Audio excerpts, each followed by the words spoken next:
से तक कर है क्यों उदास, यीशु है देता जीवन में आ, जीवन से तक कर है क्यों उदास, यीशु है देता जीवन में आ। अनंत जीवन तेरे लिए,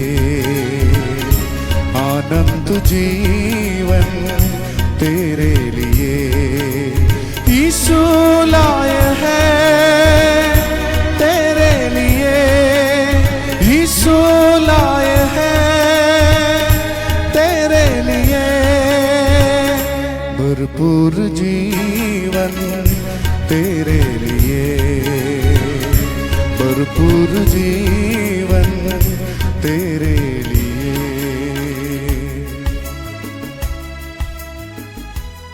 എല്ലാവർക്കും സ്നേഹവന്ദനം. റോമാലേഖനം 5-ാം അധ്യായം 1-ാം വാക്യത്തിൽ നാം വായിക്കുന്നത്, വിശ്വാസത്താൽ നീതീകരിക്കപ്പെട്ടിട്ട് നമ്മുടെ കർത്താവായ യേശുക്രിസ്തു മുഖാന്തരം നമുക്ക് ദൈവത്തോട് സമാധാനമുണ്ട്. നീതീകരണത്തിന്റെ അനുഗ്രഹങ്ങൾ എന്തൊക്കെയാണ് എന്ന് റോമാലേഖനത്തിൽ വളരെ വിശദമായി പൗലോസ് രേഖപ്പെടുത്തിയിട്ടുണ്ട്.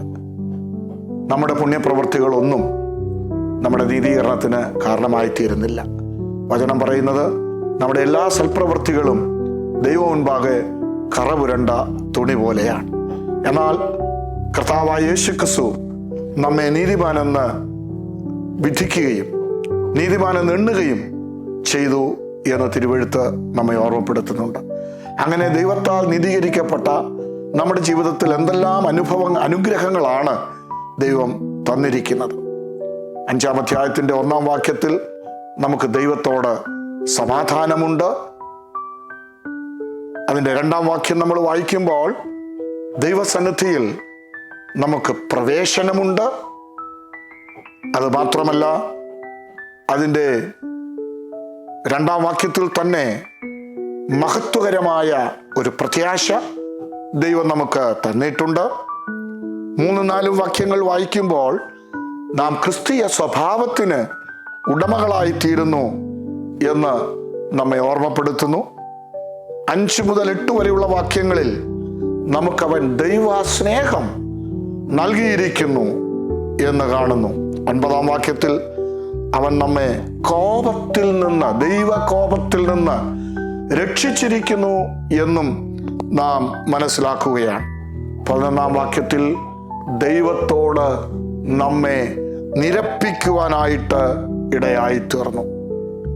അങ്ങനെ ദൈവസന്നിധിയിൽ നീതീകരിക്കപ്പെട്ട ഒരു ദൈവഭക്തനെ സംബന്ധിച്ച് ഈ 7 അനുഗ്രഹങ്ങൾ ദൈവം ആ ദൈവഭക്തന് നൽകിയിട്ടുണ്ട്. പ്രിയമുള്ളവരെ, ലോകത്തിൽ ആർക്കും നൽകുവാൻ കഴിയാത്ത ഈ നന്മകളും ഈ അനുഗ്രഹങ്ങളും നമുക്ക് പ്രാപിക്കുവാൻ ഉള്ള ഏക മാർഗം ദൈവത്താൽ നീതീകരിക്കപ്പെടുക എന്ന് മാത്രമാണ്. എങ്ങനെയാണ് ദൈവത്താൽ നീതീകരിക്കപ്പെടുന്നത്? കർത്താവായ യേശുവിനെ രക്ഷകനും കർത്താവുമായി സ്വീകരിക്കുകയും യേശുക്രിസ്തു എൻ്റെ പാപങ്ങൾക്ക് വേണ്ടി മരിച്ചു എന്നും എൻ്റെ നീതീകരണത്തിനായി ഉയർത്തെഴുന്നേറ്റു എന്നും ഞാൻ വിശ്വസിക്കുമ്പോൾ ഞാൻ രക്ഷിക്കപ്പെടുകയും ഞാൻ നീതീകരിക്കപ്പെടുകയും ചെയ്യും.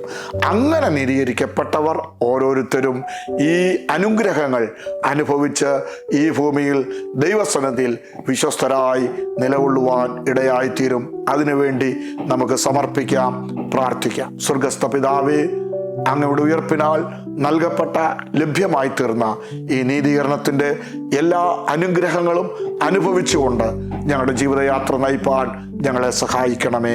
യേശുക്രിസ്തുവിൻ ധന്യമുള്ള നാമത്തിൽ തന്നെ. Amen, amen. Thank you. God bless U.